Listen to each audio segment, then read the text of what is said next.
para mí es muy preocupante, como para casi todos. En general parece que todo está cambiando a peor. Me asusta un poco la falta de conciencia social en general sobre precisamente lo que está pasando. Evidentemente la guerra de Ucrania es un absoluto disparate. Para todos es algo increíble que eso esté pasando ahora, aquí en Europa. También creo que esta guerra nos hace perder el foco sobre otras muchas que hay en otros mundos que son igual de graves y de terribles. O sea que lo de la globalización es bastante particular, ¿no? Yo creo que está poniendo en evidencia que somos capaces de una solidaridad un poco superficial y un poco de telediario, que el miedo nos impide comprometernos de verdad con los demás, con los que sufren. Y luego me preocupa mucho lo que está pasando en, digamos, política, ¿no? Pero la política es un reflejo del mundo. El ascenso de las derechas, de las peores derechas, porque las hay de todo tipo, es profundamente preocupante. O sea, yo que ayer celebráramos brindando la victoria de Macron, que no deja de ser un político más bien de derechas, me parece asombroso. Y es verdad que, a ver, estamos en Francia, ¿no? El país republicano por excelencia y supuestamente un país que con la revolución demostró que fue muy sangrienta, muy terrible, pero bueno, una lucha por imponer las libertades en toda Europa, ¿no? Pues en un país como Francia, que un partido como el de Le Pen tuviese el 40% y que el nivel de abstención, sobre todo, fuese tan elevado, a mí en fin, me hizo pensar que estuviéramos brindando por Macron, al que admiro mucho como político, pero no deja de ser un político también de derechas, ¿no? Brindamos por el mal menor. Así que sí, estoy preocupada. Yo soy profesora, entre los chicos veo, he visto a lo largo de estos años, por ejemplo, que los profesores podemos hablar con menos libertad en clase. Yo vivo en la Comunidad de Madrid, que es un lugar especial. Creo que Extremadura en ese sentido es mucho más afortunada.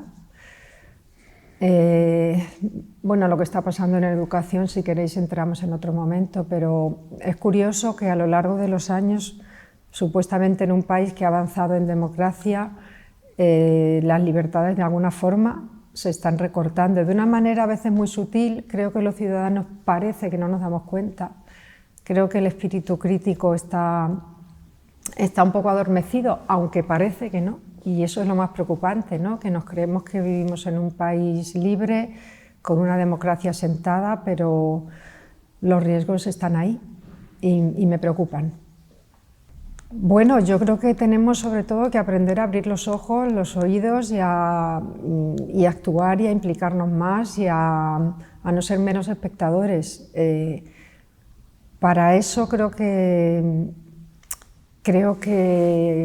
claro, hay un nivel de individualismo tan tremendo y los problemas de cada uno aumentan, ¿no? Pues familias con graves problemas económicos, una saturación, es como el mundo que está mal repartido. O sea, los que tenemos trabajo, trabajamos muchísimo, con lo cual tampoco tenemos tiempo para una implicación social real. Eso creo que es un mal contra el que habría que luchar, ¿no? Pero es difícil porque a mí, por ejemplo, a veces me encantaría poder escribir artículos, usar más las redes como un medio para, pues, de crítica o de protesta o de movilización, pero llego tan exhausta a casa y tan tarde que me siento como culpable por eso, ¿no? Por otra parte, las familias son las personas que no tienen la suerte de tener un trabajo, están tan comidas por sus preocupaciones que tampoco tienen tiempo ni siquiera, o sea, ¿cómo decirlo?, espacio para pensar en lo que pasa, ¿no? Habría que repartir un poco, ¿no? Yo creo que se puede compartir trabajo de manera que los que trabajan no estén tan explotados y los que no tienen trabajo puedan puedan tenerlo. Yo sé que esto es muy ideal, pero hay que luchar por los ideales, ¿no? Y yo creo que hay algunos ideales que no son tan difíciles de implantar. Quizá, bueno, yo soy a veces muy ingenua, ¿no? Pero creo que hay gente que estaría dispuesta a renunciar a horas de trabajo, incluso a sueldo, y compartir su trabajo con los que no lo tienen. Yo creo que es difícil elegir, creo que es difícil, creo que todos y cada uno de ellos tiene una parcela importante dentro de lo que significan retos, y que no están desconectados, digamos, ¿no? O sea, creo que un mayor desarrollo, siempre que sea con un punto de vista social y solidario y participativo, afecta a todos los demás. Es decir, una mejoría en las condiciones económicas debería revertir en una mejoría en la sanidad, en la educación, en la cultura, y hay que entender que cosas como la cultura o la educación son patrimonio principal de una comunidad, de una sociedad, y que tiene que ir de la mano pues, con un desarrollo económico que seguramente es profundamente necesario, pero complicado.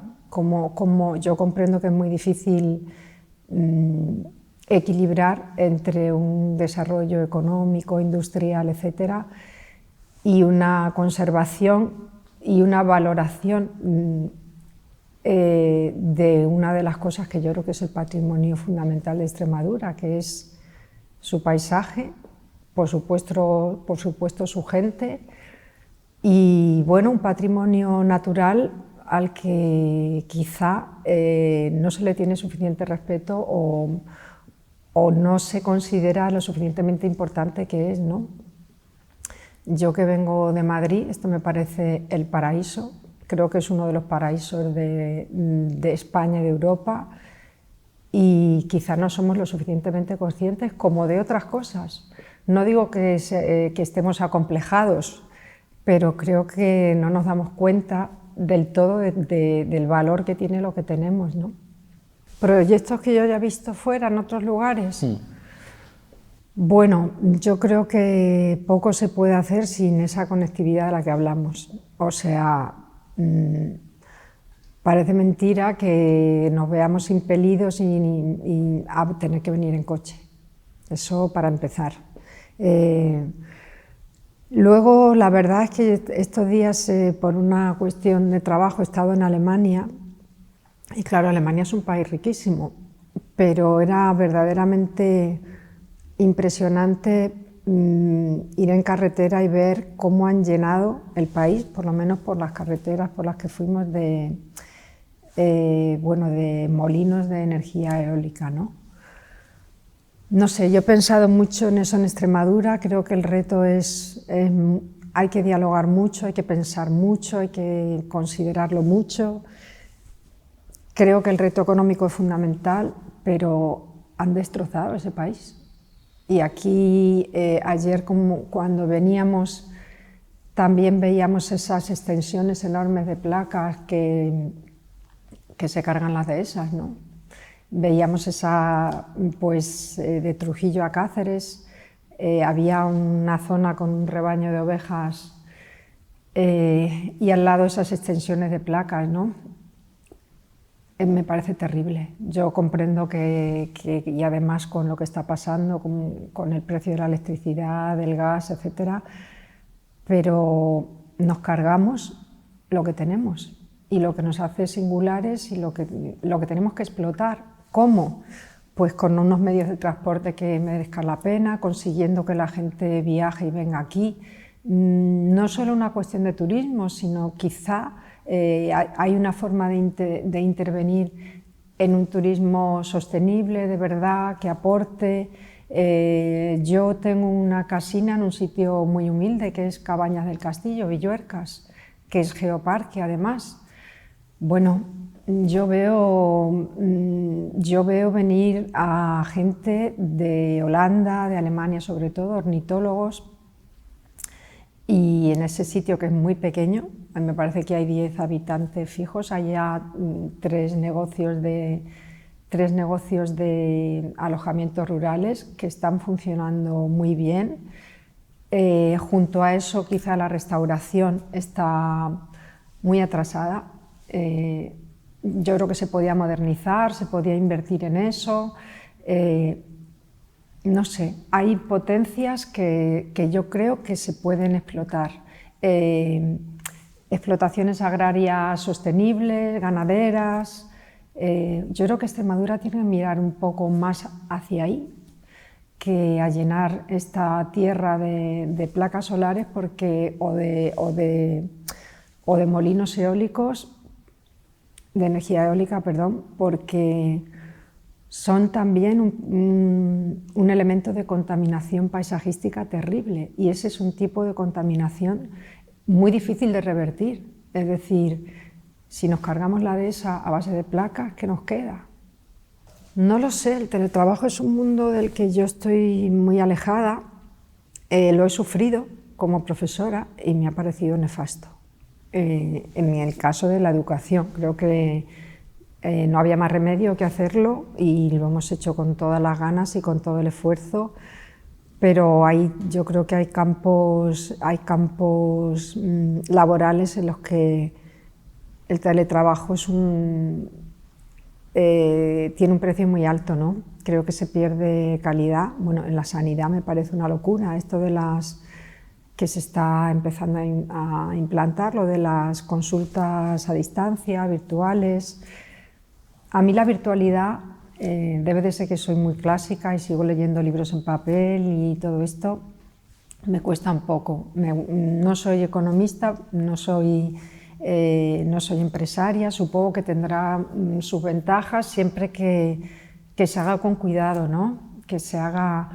Yo cuando veo, por ejemplo, ya en las tiendas que uno puede pagar solo, que hay máquinas que cobran, siempre pienso en los trabajos que se pierden y creo que eso va hacia una deshumanización y creo que favorece el paro, por lo tanto impide la integración social de mucha gente y claro, las máquinas nos pueden comer y cada vez que uno ve un sitio en el que puede pagar ya por sí solo, no me refiero solo a las tiendas, en tantos lugares, ¿no? Pienso en la gente que por eso, que por una máquina, se queda en su casa y se queda sin un sueldo. Entonces, también hay que protegerse, es decir, las máquinas son unos aliados o pueden ser grandes enemigos, pero tenemos que verlo, tenemos que ser conscientes de eso también para parar un poco ese avance, ¿no? La palabra avance, la palabra progreso me parece que son muy peligrosas, creo que las usamos mal y creo que hay progresos que son un retroceso. Pues yo creo que, bueno, que mucha atención a lo que pasa, ¿no? También a lo pequeño, un estar con la gente, de verdad, un pensar en las preocupaciones sociales sobre todo los que menos tienen, en un respeto absoluto a las libertades, y me parece fundamental que se ocupen de que los que están al servicio de la administración, es decir, el funcionariado, no pierda el contacto directo con los demás, ¿no? Yo soy una funcionaria también. Quiero decir, esas distancias, esos teléfonos que no responden, esas horas de espera, casi todos mis hermanos son funcionarios también y ellos están sufriendo también una imposición de la virtualidad, una pérdida de un ayudar a la gente a rellenar una instancia, lo que antes se llamaba una instancia, ahora parece que se llama aplicación, que es más moderno, ¿no? Cosas de antes que no hay que perder.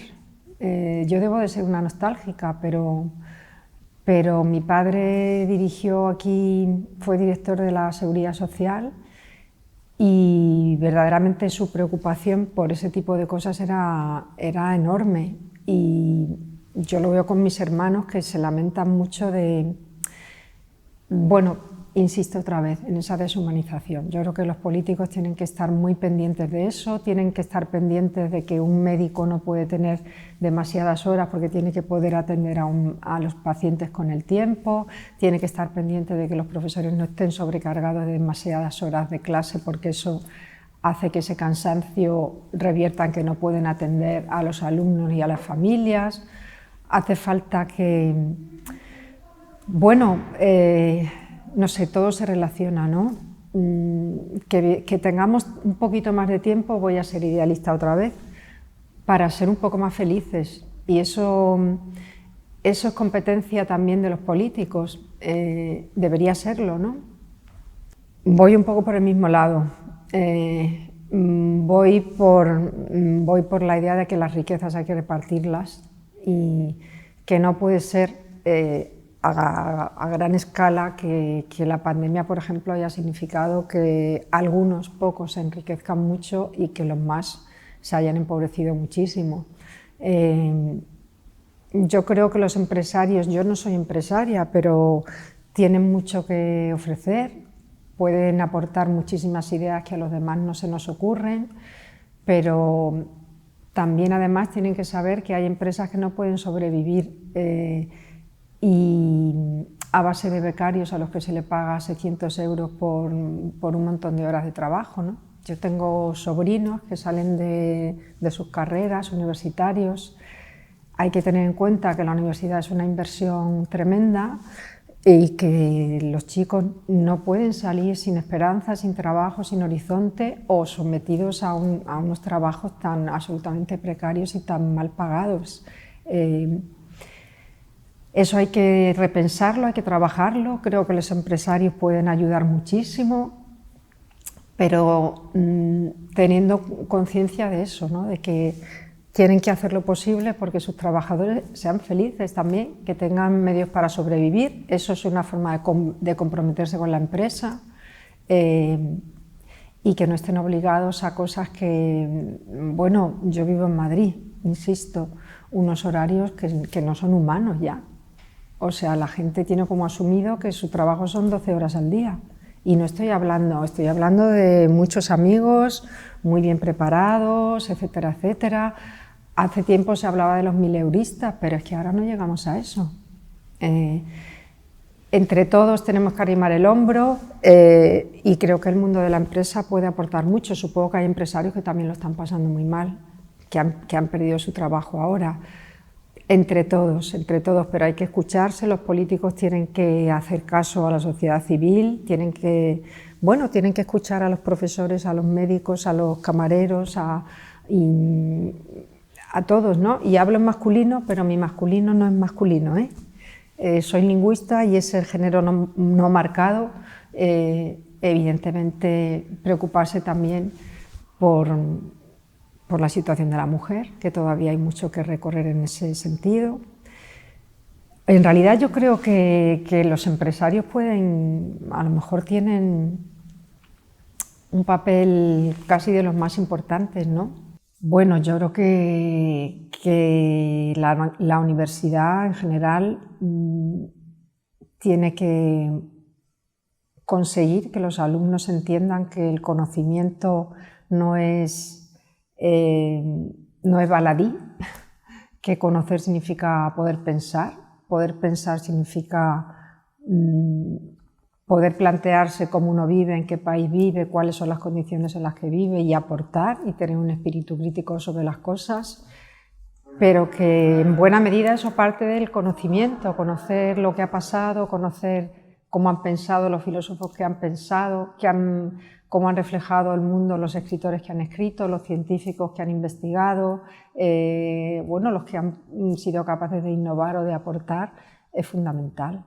Y yo lo sé porque también conozco a profesores universitarios y a profesores de secundaria, lo soy yo misma, que hay cosas que se están distorsionando. El peso de la burocracia, por ejemplo, es tan tremendo que nos come tiempo y energía para dedicarnos a lo importante, ¿no? Que es estar en el aula, transmitir lo que sabemos. Y yo creo que la LOCSE idealmente fue fundamental, pero en la práctica ha sido un desastre, por ejemplo, para mi materia. Y ayer hablaba con profesores universitarios y me voy a permitir decir que Bolonia fue otro desastre. Estas asignaturas cuatrimestrales en las que, bueno, mi hija está también en la universidad, en las que es una especie de barniz, o sea, la cultura se ha convertido en una especie de barniz de cultura. No se puede profundizar muy poco en casi todo y se está atendiendo después a base de másteres que cuestan muy caros. Luego, en buena medida, la universidad se ha privatizado, pues en unos caminos de especialización absoluta que nos impide tener una visión general del conocimiento y del mundo, por lo tanto. Bueno, vuelvo a lo que he dicho antes, no creerse todo lo que nos cuentan, poner en cuestión lo que nos cuentan, repensar, o sea, dejar espacio para ver cómo uno vive, no distraerse constantemente.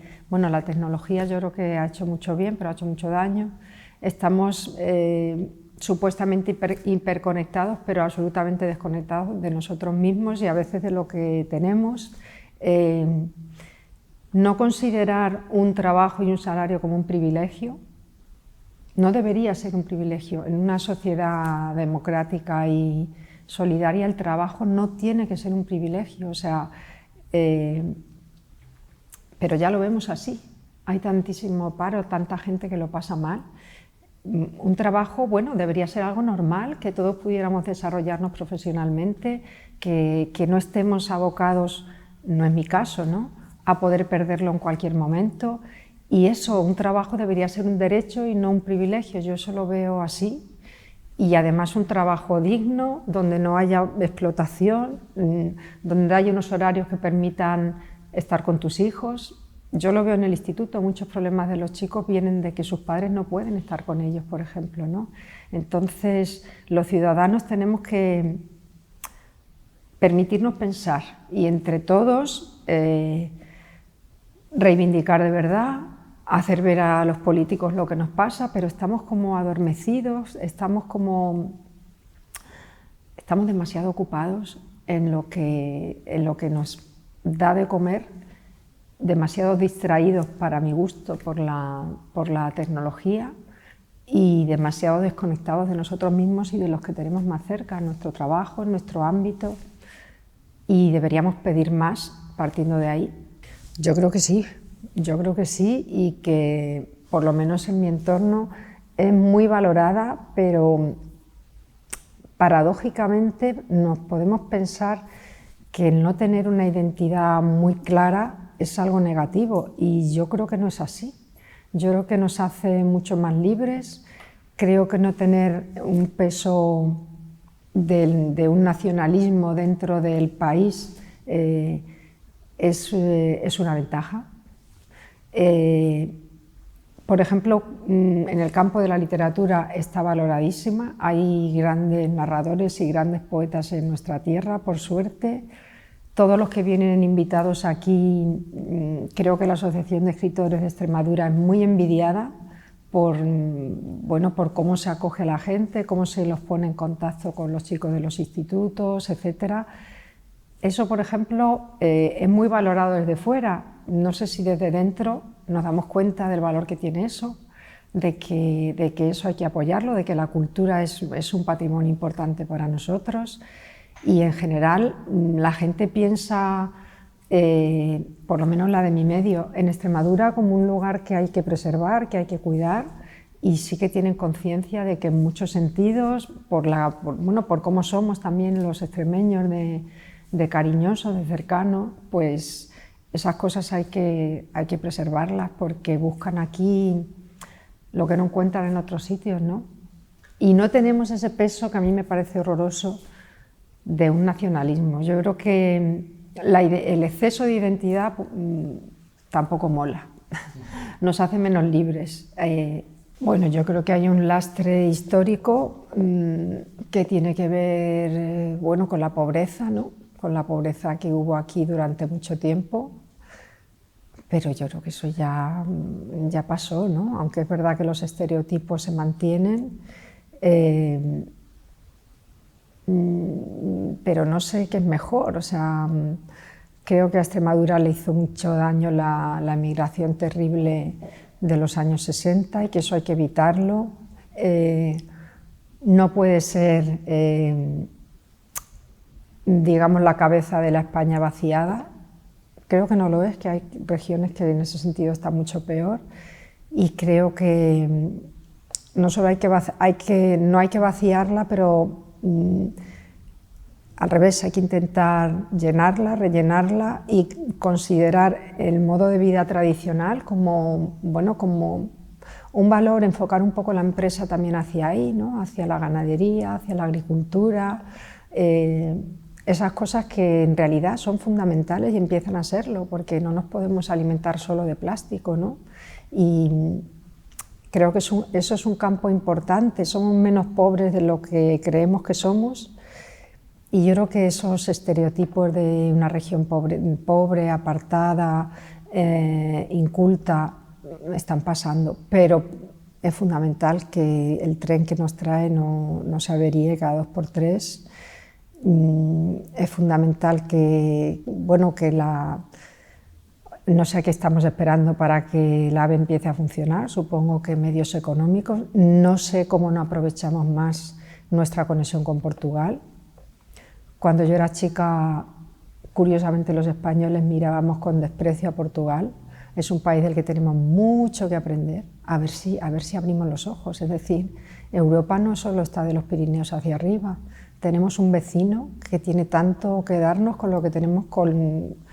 Yo soy iberista, o sea, me encantaría que nos fundiéramos en un solo país. Creo que en lugar de separarnos deberíamos... Y no sé, yo los envidio mucho, por ejemplo, en cómo valoran mi campo, ¿no? A sus escritores. El otro día, perdonad que me desvíe, pero estuve en Toledo, estábamos buscando las huellas de Garcilaso de la Vega, el grandísimo poeta del Renacimiento. Dimos con su tumba, que está en una dependencia nada menos que de la Universidad de Castilla-La Mancha, en la ciudad de Toledo. Una iglesia desacralizada que era una especie de salón de actos, y la tumba estaba en una capilla lateral que la tienen de almacén. O sea, había sillas viejas, mesas desvencijadas, estaban allí las cortinas liadas. Tuvimos que apartar algunas de esas cosas para poder ver la tumba de Garcilaso de la Vega. Tú ves el mausoleo de Camões, que es el equivalente en Lisboa, y es que a mí se me saltan las lágrimas de envidia. ¿Cómo es posible que la tumba de nuestro grandísimo Garcilaso esté en un trastero? Y en ese sentido Portugal tiene mucho que enseñarnos en eso y en otras cosas, me imagino que también en cuestiones empresariales y en cuestiones de otro tipo, ¿no? Yo creo que deberíamos, como lugar de frontera, y creo que, o sea, por ejemplo, en literatura eso ha avanzado muchísimo en los últimos años, porque aquí hubo gente que se preocupó de hacer revistas bilingües, de poner en contacto pues gente como Ángel Campos, que tuvimos la desgracia de perder, ¿no? Hay que seguir, yo creo, por ese camino.